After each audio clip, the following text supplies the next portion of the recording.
AV9 TV వార్తలకు స్వాగతం. Janasena party కేంద్ర కార్యాలయం ఆదేశాల మేరకు జనసేన పార్టీ అధ్యక్షుడు పవన్ కళ్యాణ్ ఉగ్రవాద దాడిని నిరసిస్తూ 3 రోజుల పాటు సంఘీభావంలో భాగంగా రెండవ రోజు పొంగనూరు పట్టణ ఇన్ఛార్జి చిన్న రాయల్ ఆధ్వర్యంలో గురువారం మౌన దీక్ష చేపట్టి శ్రద్ధాంజలి ఘటించారు. పహల్గాంలో ఉగ్రవాదుల దాడిని నిరసిస్తూ ఈ దుశ్చర్యలో మృతి చెందిన వారికి సంతాప సూచకంగా జనసేన పార్టీ మౌన దీక్ష చేపట్టింది.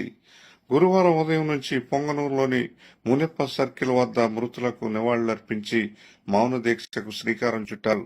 ఈ కార్యక్రమంలో ఉమ్మడి చిత్తూరు జిల్లా యువ నాయకుడు పార్దు, టీడీపీ నాయకులు, పొంగనూరు పట్టణ ఉపాధ్యక్షుడు Chandrababu, cluster incharge B Prasad, BCCL నాయకుడు ఆర్ శ్రీనివాసులు, పట్టణ నాయకుడు భార్గవ్, సౌడేపల్లి మండల నాయకులు G Vinod, Bangaram, Naveen, Sai, Gopi, Gautam, B Vinod, G Srina, T Anil Kumar, P Lokesh, T Sunil నాయకులు, కార్యకర్తలు పాల్గొన్నారు.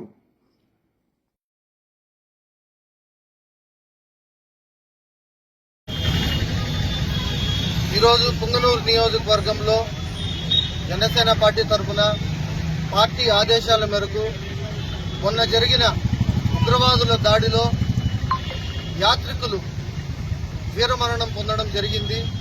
ఈరోజు దేశవ్యాప్తంగా వారి అంత్యక్రియలు నిర్వహించడం జరిగింది.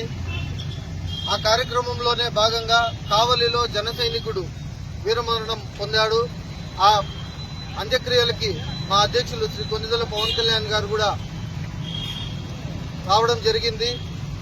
3 రోజుల ఈ సంఘీభావ కార్యక్రమంలో భాగంగా రెండవ రోజు పుంగనూరు నియోజకవర్గంలో మౌన దీక్ష, వారికి చనిపోయిన వారి కుటుంబానికి సానుభూతి తెలియజేస్తూ జనసేన పార్టీ తరఫున వారికి జోహార్లు అర్పించడం జరుగుతుంది.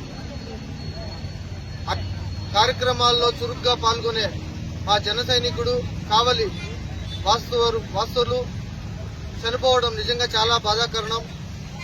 దానికి మేము చాలా వరకు చింతిస్తున్నాం. జనసేన పార్టీ తరఫున వారి కుటుంబానికి ప్రత్యేక సానుభూతిని తెలియజేసుకుంటూ ఈరోజు పుంగనూరు నియోజకవర్గంలో ఈ కార్యక్రమం రెండవ రోజు చేయడం జరిగింది.